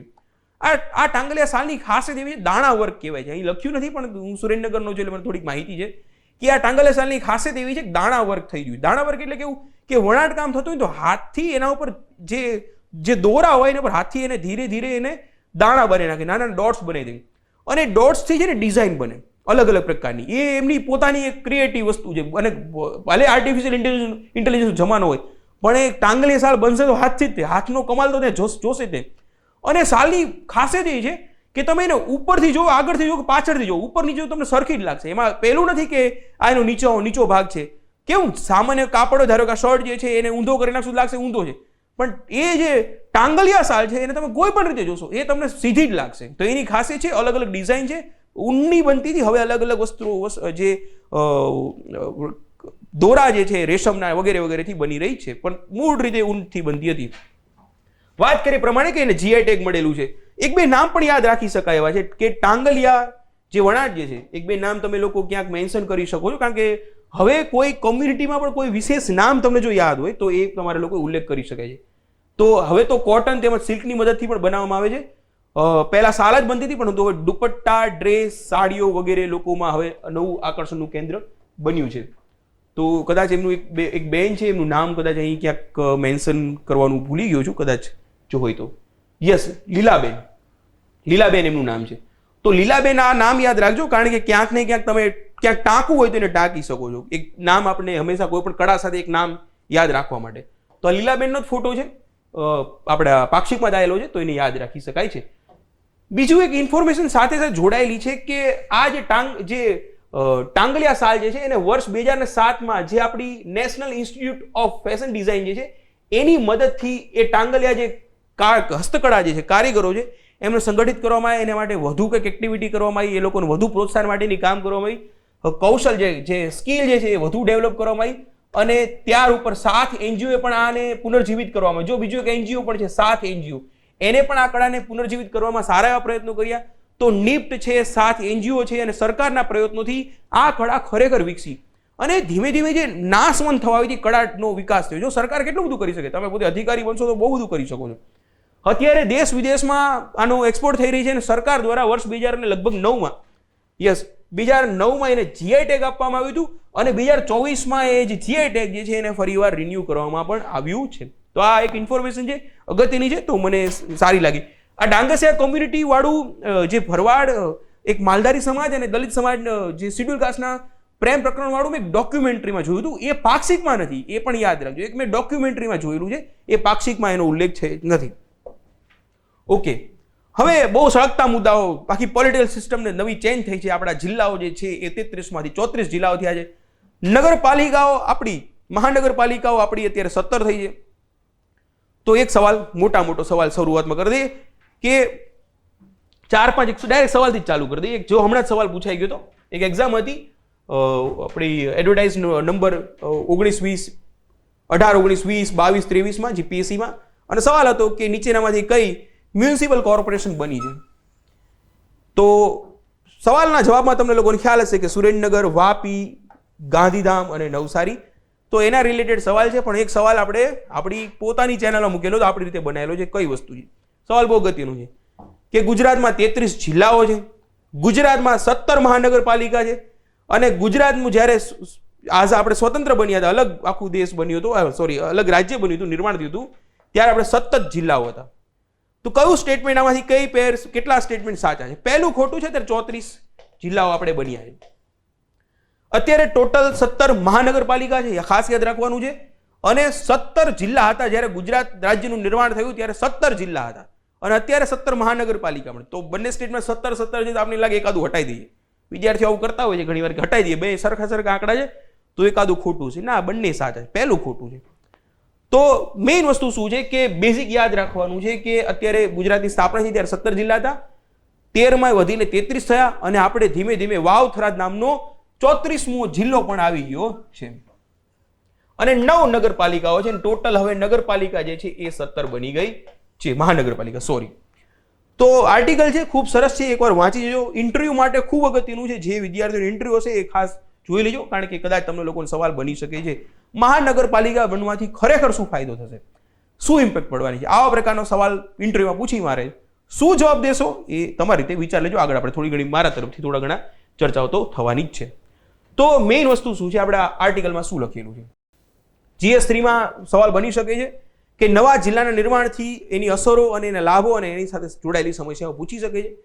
તો બનાસકાંઠામાંથી વાવ થરાદ નામનો જિલ્લો બનાવ્યો છે. 4-5 વસ્તુ આપણે જોઈ લઈએ કે ટોટલ જે આપણો જે જિલ્લો હતો એ 14 તાલુકાઓમાંથી નવા બનનાર વાવ થરાદ જિલ્લામાં વાવ કયા કયા તાલુકા છે જોઈ લઈએ એકવાર ફટાફટ. વાવ, ભાભર, થરાદ, ધાનેરા, સુઈગામ, લાખણી, દિયોદર અને કાંકરેજ એમ કુલ 8 તાલુકાઓથી બનેલો છે. ભાભર, થરા અને ધાનેરા એમ 4 નગરપાલિકાઓનો તેમાં સમાવેશ થાય છે. બનાસકાંઠા જિલ્લામાં બાકીના 6 તાલુકાઓ છે. પાલનપુર, દાંતા, અમીરગઢ, દાંતીવાડા, વડગામ અને ડીસા એમ કુલ 6 તાલુકાઓ તેમજ પાલનપુર અને ડીસા એમ 2 નગરપાલિકાનો સમાવેશ થાય છે. કદાચ તમને લોકોને પ્રિલિમમાં તમને લોકોને બંને આ પ્રકારના સ્ટેટમેન્ટ આપી દેશે અને સ્ટેટમેન્ટમાં તમને લોકોને નગરપાલિકામાં 4 ની જગ્યાએ 2 કરી નાખે અને 2 ની જગ્યાએ 4 કરીને એ પ્રકારનો સવાલ બનાવી શકે છે. ખાલી આપણે તૈયારી રાખવાની છે. તો અસર ઇમ્પેક્ટ આ રીતે થવાની છે. પરિણામો શું છે? તો પરિણામો આ બેઝિકલી સરકારે કેમ કર્યું છે? સરકારનું પહેલું કારણ કે વહીવટી એ લોકોને સુગમતા રહે એના કારણે. જિલ્લો જ્યારે મોટો હોય ત્યારે શું થાય કે મુખ્ય મથક ઉપર પહોંચવા માટે બહુ લાંબુ અંતર કાપવું પડતું હોય છે, જે જિલ્લાના છેવાડામાં લોકેશન બેઝ ગણીએ તો દૂર, જિલ્લાના મુખ્ય કેન્દ્ર દૂર હોય. તો એક તો જેને મુખ્ય કેન્દ્ર સુધી પહોંચવું છે એમને સરળતા રહેશે. વધુ જિલ્લા હોવાથી વહીવટી રીતે આપણે વધુ કાર્યક્ષમ બનશે. જે આ વાવથરા જે છે એનું વધુ ડેવલપમેન્ટ થઈ શકે છે. એની ઇકોનોમિક હાલત આપણે વધુ સુદૃઢ અને વધુ મજબૂત બનાવી શકીએ છીએ. તો એની માટે આપણે એનો ઉપયોગ કરી શકીએ છીએ. તો એ યાદ રાખવાનું છે. તો વાત છે કે મુખ્ય મથક પાલનપુર જવા માટે જે અંતર લાગતું હતું એમાં સરેરાશ 35 થી 80 જેટલા કિલોમીટર અંતરનો ઘટાડો થશે. તો મેઇન સેન્ટર ઉપર જવાનો ઘટાડો થશે. હવે સરકાર એમાં ખર્ચ પણ કરશે. તો ઇકોનોમિક રીતે એને ઇન્ડિપેન્ડન્ટ રીતે પોતાની ઉપર ખર્ચ કરવાની એ જે જિલ્લાઓ જે છે, નવા બનેલા જિલ્લા છે, એની પાસે એક ક્ષમતા આવી જશે. રોડ, રસ્તા, લોજિસ્ટિક જે છે, દરેક વસ્તુ ઇમ્પ્રુવમેન્ટ આવશે. કારણ કે જિલ્લો હશે, તાલુકા હશે, એટલું ધ્યાન નહીં રહે. પણ જિલ્લાનું સેન્ટર હશે, સવાલ થશે કે આ જિલ્લામાં કેમ આવું કામ નથી થયું. તો એ જિલ્લાના વિકાસ માટે આ પ્રકારની નાની નાની વસ્તુઓ થતી હોય છે. ભંડોળ જે છે, ગ્રાન્ટ જે છે વધુ મળવાની છે. માળખાગત સુવિધા જે છે એને પણ ઇમ્પ્રુવ કરવાની આ કોશિશ કરવામાં આવશે. તો આ જિલ્લાના ફાયદાઓ છે, બેઝિક આઈડિયા છે. એ જ રીતે નવી મહાનગરપાલિકા બની રહી છે. મહાનગરપાલિકામાં ખાસ યાદ રાખવાની કઈ મહાનગરપાલિકા છે? તો નવસારી, વડોદરા, રાજકોટ, ભાવનગર, જુનાગઢ, જામનગર અને ગાંધીનગર એમ કુલ 8 નગરપાલિકા ઓલરેડી આપણી પાસે હતી. તમને લોકોને વડોદરા, રાજકોટ, ભાવનગર, જુનાગઢ, જામનગર, ગાંધીનગર એમ ટોટલ આપણી પાસે ઓલરેડી મહાનગરપાલિકાઓ. તો આપણે નવી કઈ બનાવી છે? તો નવસારી, વાપી, આણંદ, નડિયાદ, મહેસાણા, સુરેન્દ્રનગર, દુધરેજ, વઢવાણ, મોરબી, સુરેન્દ્રનગર, દુધરેજ હતો, વઢવાણ, સુરેન્દ્રનગર, વઢવાણ એ બંનેને ભેગી કરી નાખી છે. પહેલા સુરેન્દ્રનગર, દુધરેજ નામ હતું, હવે સુરેન્દ્રનગર અને વઢવાણ, એમાં વઢવાણને પણ ભેગી કરી નાખી એટલે સુરેન્દ્રનગર, વઢવાણ લખેલું છે. મોરબી, પોરબંદર અને ગાંધીધામ. તો આટલી નગરપાલિકાઓ જે છે એમને મહાનગરપાલિકાનો દરજ્જો આપશે. મહાનગરપાલિકા માટે એક અલગથી એક્ટ પસાર પણ થશે. સમજો, અમદાવાદ મ્યુનિસિપલ કોર્પોરેશન એક્ટ અલગથી, મ્યુનિસિપલ કોર્પોરેશન માટે અલગથી એક્ટ પસાર થાય. તો એનાથી ફાયદો શું થાય કે એની પર એક પ્રકારનું વૈધાનિક દબાણ બની જાય. એનાથી એની કાર્ય પદ્ધતિમાં સુધાર થાય. મહાનગરપાલિકામાં કમિશનર હોય. તમને લોકોને ખ્યાલ છે કે જે નગરપાલિકા હોય ત્યાં ચીફ ઓફિસર હોય. મહાનગરપાલિકામાં કમિશનર આવી જશે. તો આવી નાની નાની ઇમ્પેક્ટફુલ વસ્તુઓ બનવાની છે. બીજી વસ્તુ સાથે સાથે કે આ જે ફાઇનાન્સ જે છે એ પણ જે મહાનગરપાલિકાનું વધુ મળવાનું, તો વિકાસના કામો વધુ થશે. આવી નાની નાની ફેરફારો કરે પણ મજબૂત ફેરફારો કર્યા છે. બીજી વસ્તુ કંઈ ના આવડતું હોય ત્યારે લખી નાખવાનું વિકસિત ભારત 2047. જનરલી આ લોકોએ પણ લખી નાખે. એમને પણ એમ થતું ને કે નથી ડેટા ભેગો થતો, તો આ રીતે એડ કરી નાખતા હોય છે. બીજું, અર્નિંગ વેલ અને લિવિંગ વેલના ધ્યેયને પાર પાડીને આગળ વધી રહ્યા છે. ફાયદાઓની મેં વાત કરી પ્રમાણે કે મહાનગરપાલિકા હશે તો ત્વરિત, કાર્યક્ષમ અને પારદર્શી એક્ટિવિટી થશે. ભંડોળ વધુ આવશે અને અમુક પ્રકારની મહાનગરપાલિકાના અલગથી એક્ટ હશે. કમિશનર એના માટે હશે તો લગભગ આઈએએસ કક્ષાના અધિકારીને ત્યાં મૂકશે.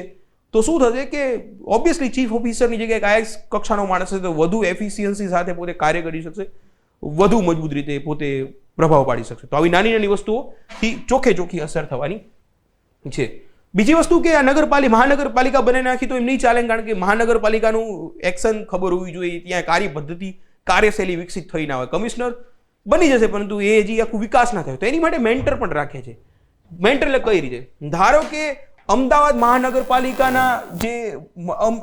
મહાનગરપાલિકા હશે, એ નડિયાદ અને સુરેન્દ્રનગર મહાનગરપાલિકા માટે મેન્ટરનું કામ કરશે. તો બીજી મોટી નગરપાલિકાઓ મેન્ટરનું કામ કરશે. તો અમદાવાદ જે છે એ નડિયાદ માટે અને સુરેન્દ્રનગર માટે મેન્ટરનું કામ કરશે. MCQ અહીંથી પૂછી શકે સાથે સાથે યાદ રાખજો. ઓકે, વડોદરા જે છે એ આણંદ મહાનગરપાલિકા માટે એક મેન્ટરનું કામ કરશે. સુરત મહાનગરપાલિકા જે છે એ વાપી અને નવસારી માટે કામ કરશે. અને રાજકોટ મહાનગરપાલિકા જે છે એ મોરબી અને ગાંધીધામ માટે એ પોતે કામ કરશે મેન્ટર તરીકે. એવી જ રીતે જે જામનગર જે મહાનગરપાલિકા જે છે એ પોરબંદર માટે એક મેન્ટરનું કામ કરશે. અને ગાંધીનગર જે મહાનગરપાલિકા જે છે એ મહેસાણા માટે મેન્ટરનું કામ કરશે. તો કદાચ તમને લોકોને MCQમાં પૂછી શકે તો યાદ રાખવાનું. મેઇન વસ્તુ છે મહાનગરપાલિકા માટે એક અલગથી જેમ અમદાવાદ મ્યુનિસિપલ કોર્પોરેશન માટેનો એક્ટ પસાર કરવામાં આવે છે એ જ રીતે કદાચ એક્ટ પસાર કરવામાં આવે એવું બની શકે છે. એવું બનશે તો એના કારણે જે રોડ રસ્તા છે, બાગ બગીચા છે, નાની નાની એક્ટ પસાર કરશે ને એની નાની ડિટેલ મૂકશે કારણ કે આટલી વસ્તુ હોવા જોઈએ. અમદાવાદ ગાંધીનગરમાં જોશો તમે લોકો કે જે ગાર્ડન્સનું ડેવલપમેન્ટ થયું છે, રોડ રસ્તાનો અલગ રીતે વિકાસ થાય કારણ કે કમિશનર ત્યાં હોય, કાંઈ કક્ષાનો માણસ ત્યાં એક સિટીના વિકાસ માટે પર્ટિક્યુલર હોય. જિલ્લાના વિકાસ માટે તો હોય છે કલેક્ટર, પણ એક સિટીના વિકાસ માટે હોય તો ઓબ્વિયસલી મોટો ફરક પડવાનો છે. તો એટલા ડેટા યાદ રાખો. બીજી વસ્તુ સાથે સાથે અહીં ઇન્ફોર્મેશન અગત્યની છે કે આ દરેક મહાનગરપાલિકાની ક્ષમતા વૃદ્ધિ એટલે કે capacity building, office strengthening and અન્ય ફેસિલિટીઝ, બીજી અન્ય જે ફેસિલિટીઝ છે એની માટે 10 કરોડ અને શહેરી સફાઈ સહિતની સિટી બ્યુટિફિકેશન કામો માટે 10 કરોડ મળીને 20 કરોડનો ખર્ચ થશે. હવે વિચાર કરો, બે વસ્તુ થવાની છે. એક તો સિટીની કેપેસિટી બિલ્ડિંગ કરશે, એની ક્ષમતા નિર્માણમાં વધુ ભાર આપશે, અને સિટીનું બ્યુટિફિકેશન સુંદર લાગે એની માટેના બીજા 10 કરોડ આપશે. એટલે 20 કરોડ રૂપિયા મળવાના છે દરેક મહાનગરપાલિકાને. તો ચોખ્ખો ફરક જે છે એ પડવાનો છે. તો આવી નાની નાની વસ્તુઓથી આગળ આપણે નીકળવાનું હોય છે. તો એક આ પણ ડેટા અગત્યનો છે, એને પણ આપણે સમજી લઈએ, એને પણ આપણે જાણી લઈએ. તો એક શબ્દ છે એકેડેમિયા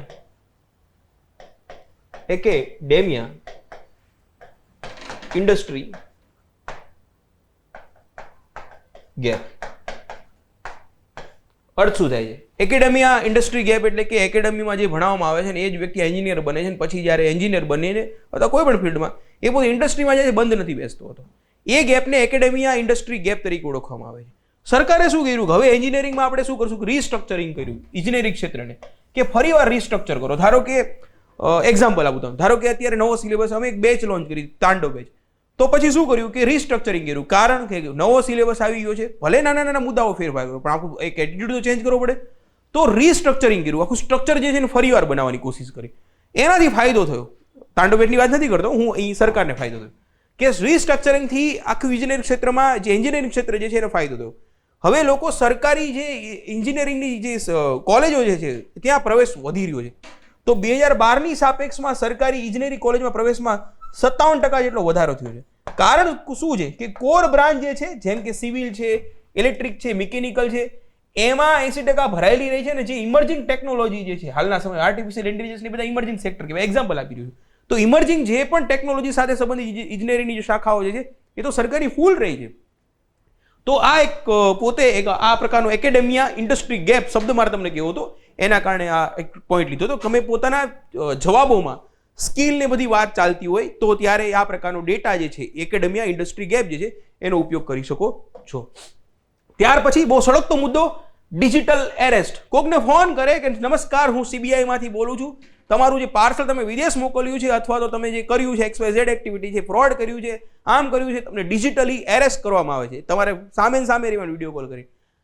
બિચારા ભોળા માણસો ડિજિટલી એરેસ્ટ થઈ જતા હોય, સામે રહે કે કોઈને ફોન ના કરતા CBI ને હું તમારી મદદ કરવા માંગી રહ્યું છું, તમારું સમાધાન શોધવાનો પ્રયત્ન કરું છું, એટલે સામે ભોળવાઈ જાય માણસો કે આ માણસ સારો લાગે છે. પહેલા ધમકાવે ને ડરાવે ને પોલીસની વર્દી પહેરેલી હોય ને અમુક વાર તો જજ પોતે ડિજિટલ એરેસ્ટ કરેલા.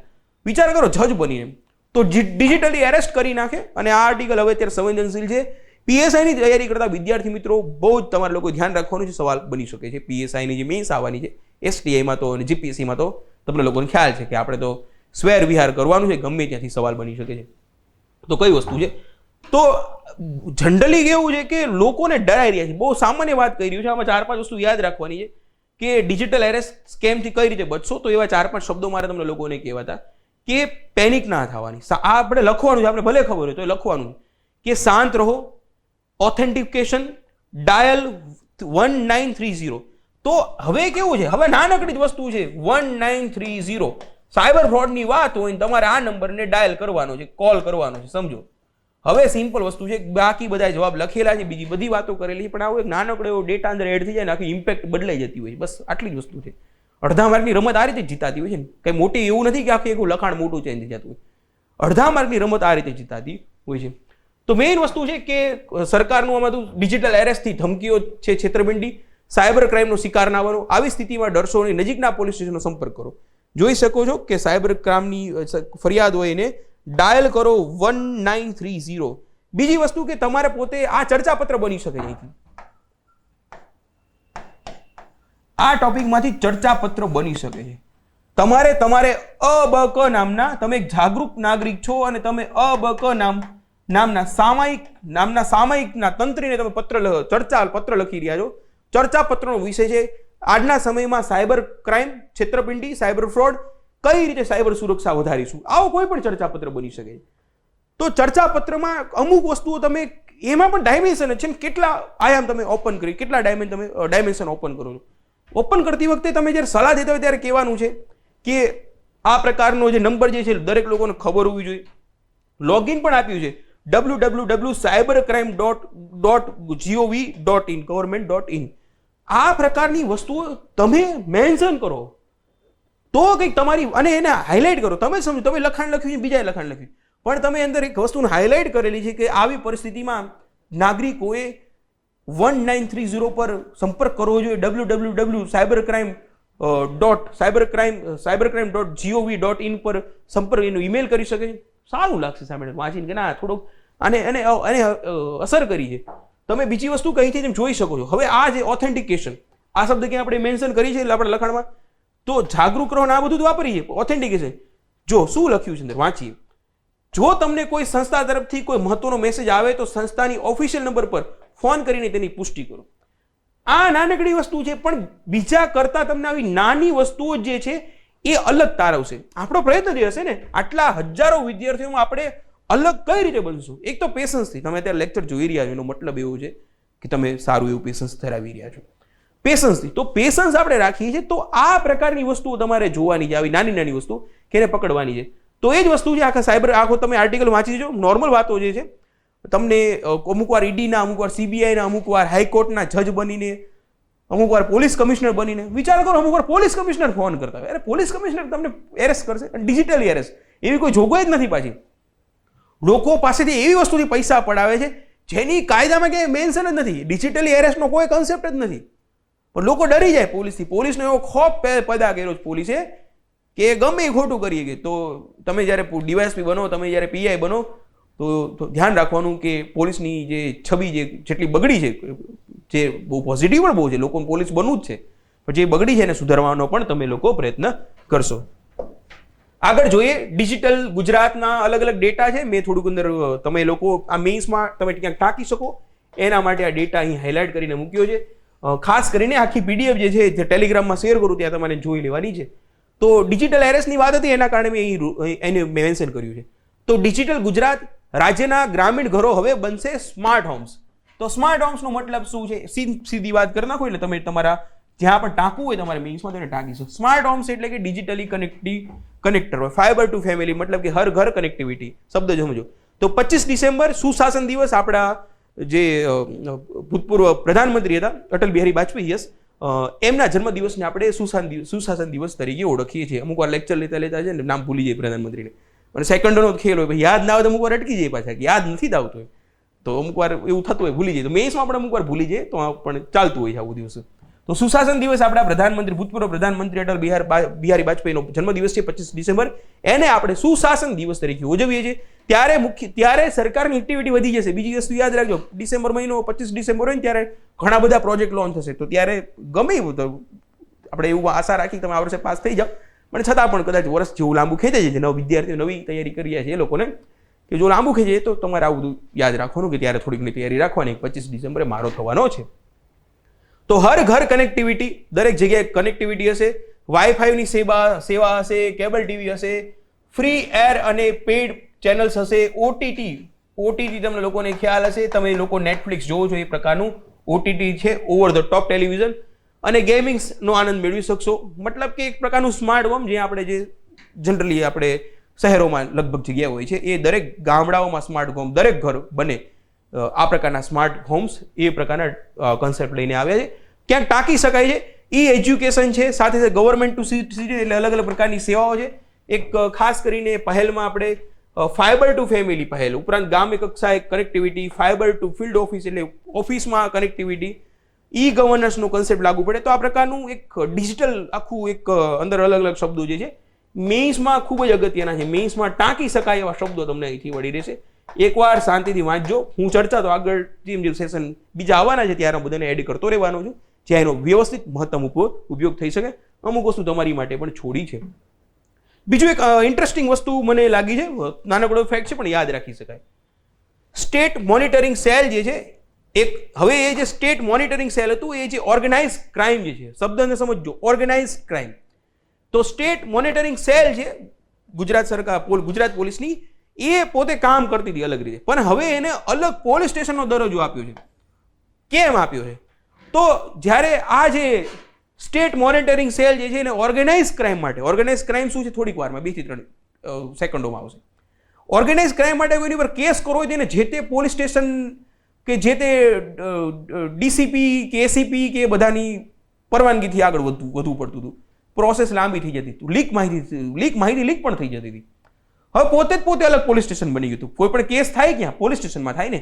ધારો કે કોઈ આ સાયબર જે સ્ટેટ મોનિટરિંગ સેલ જે છે એ પોતે કંઈ કેસ કરવો છે તો પોતે અલગ પોલીસ સ્ટેશનમાં જઈને કેસ કરી શકતી, પણ ત્યાં સુધી માહિતી લીક થઈ જતી. હવે પોતે જ પોલીસ સ્ટેશન છે, પોતે ડાયરેક્ટ કેસ કરશે.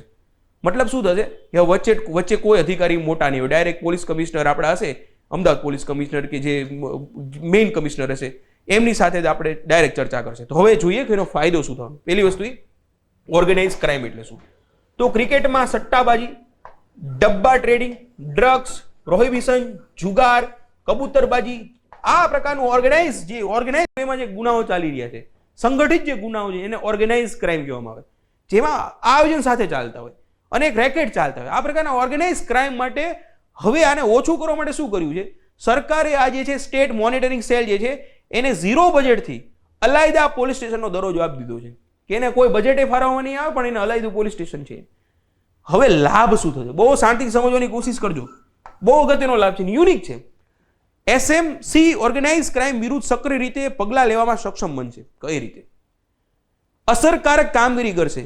સ્થાનિક પોલીસ સ્ટેશન અને જિલ્લા રેન્જ વડાશ્રીઓની મંજૂરીમાંથી, એટલે પહેલા કેવું હતું કે જિલ્લા રેન્જ વડા હતા, આઈજીપી ની બધાની, અને જિલ્લા પોલીસ સ્ટેશન હતી એની મંજૂરી લેવી પડતી હતી. હવે કોઈની મંજૂરી લેવાની નહીં, મંજૂરી વિના, કારણ કે પોતે પોલીસ સ્ટેશન છે, મંજૂરી વિના મુક્ત રીતે તપાસ કરી શકશે. એટલે ફાયદો શું થશે?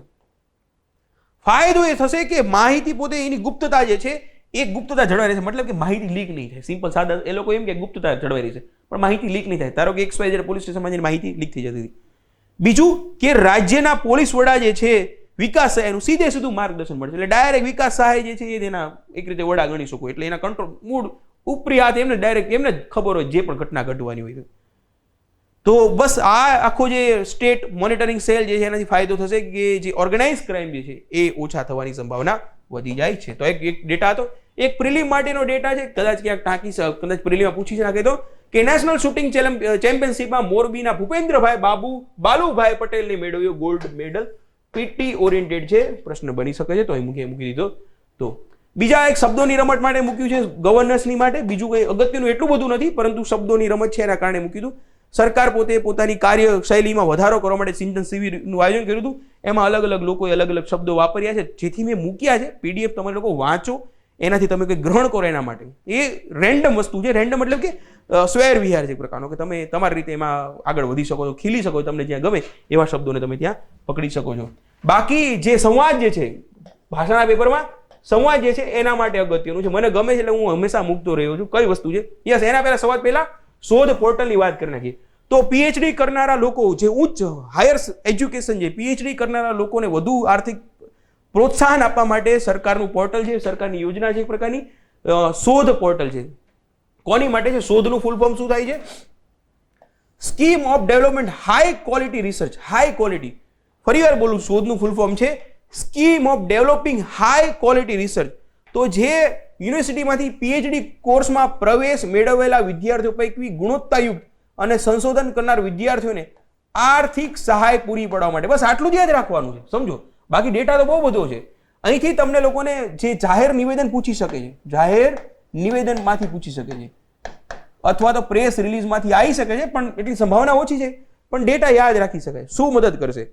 તો પીએચડી કોર્સમાં પ્રવેશ મેળવનાર વિદ્યાર્થીઓને આ યોજના હેઠળ પ્રતિ માર્ચ એમસીક્યુ પણ બની શકે છે.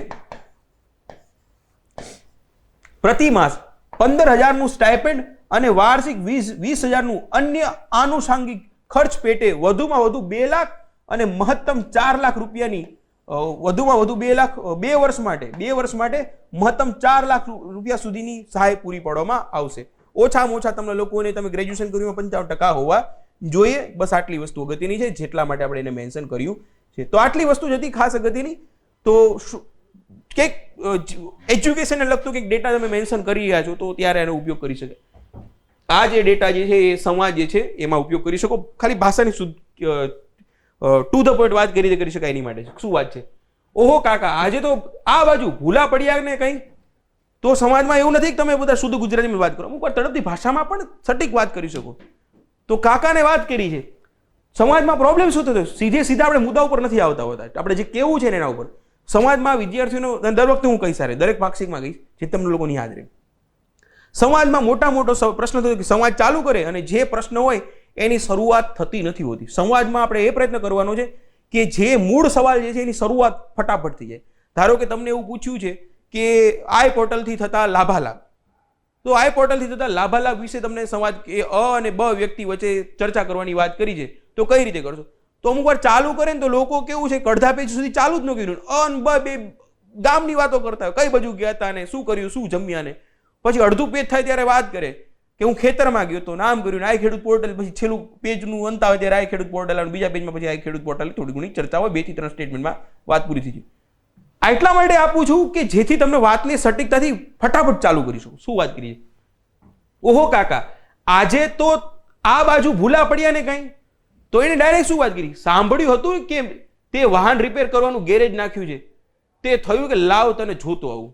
મોહન આ જો વાત સિમ્પલ છે, મોહન આ દુકાન ગેરેજ તારી છે, આ દુકાન ખરીદવામાં કેટલો ખર્ચ થયો? કાકા મેં સરકારની દુકાન સહાય યોજના અંતર્ગત, જો સીધી વાત આવી ગઈ ને, આ પહેલી લાઈન આવી ગઈ, પહેલા 2 સંવાદ આવી ગયા અને અહીંથી બીજા સંવાદમાં ડાયરેક્ટ શું થયું, સીધી વાત સટીક રીતે મજબૂત થઈ. શું વાત મજબૂત થઈ? ચોથી લાઈનમાં વાત મજબૂત થઈ ગઈ છે. કાકા મેં સરકારની દુકાન સહાય યોજના અંતર્ગત બેન્કેબલ લોનનો લાભ લઈને ગેરેજ બનાવવા આ દુકાન ખરીદી હતી, એટલે ખર્ચની કોઈ ચિંતા નથી. વાત જે કેવું છે કે સરકારની દુકાન સહાય યોજનાનો મેં લાભ ઉઠાવ્યો છે. સીધી વાત આવી ગઈ. કાકા આ યોજનામાં વધુમાં વધુ 10 લાખની બેન્કેબલ લોન મળે છે, એટલે મને તો કોઈ ચિંતા જ નથી. મારે તો ઘરની દુકાન થઈ ગઈ. એનો વિશે કંઈક તો કેતો ખબર પડે ને, એટલે કાકા પૂછી રહ્યા છે. પછી ઓલો વ્યક્તિ માહિતી આપશે. હા કાકા, વંચિતોના ઉત્થાન માટે સરકારની અનેક યોજનાઓ છે, તમારા છગનાને પણ કહેજો આ યોજનાનો લાભ લે, ઘરની દુકાન બનાવી લે. હું હાલ્યો છગનને કેવા. વાત ખતમ થઈ ગઈ. સંવાદ લેખન આ રીતે અહીંથી તમે આવા અલગ અલગ સંવાદો જોજો, તમને ફાયદો થશે ચોખ્ખે ચોખ્ખો. જીપીએસસી મેઇન્સમાં આપણે સંવાદ આવી રહ્યા છે, તો ઉપયોગ આપણે કરવાનો છે. મેઇન શું છે, વાતની શરૂઆત ફટાફટ થઈ જવી જોઈએ, એના માટે આપણે મૂક્યું હતું. બાકી આપણે પાક્ષિકમાં જે છેલ્લે બધા અલગ અલગ પ્રકારના જે એમસીક્યુ છે એને મેં હાઇલાઇટ કરીને મૂકી દીધા છે. એમાં જવાબો શું આવે છે તમે લોકો ઘણા બધાના જવાબો આપી શકશો. બાકી જે નહીં આપી શકો એના પણ હાઇલાઇટ કરેલી છે. તો વિદ્યાર્થી મિત્રો, આપણે પાક્ષિક અંક બીજો જે છે એને પૂર્ણ કર્યો. વધુ ઝડપથી મળશું આપણે આ અંક 3માં. ધન્યવાદ.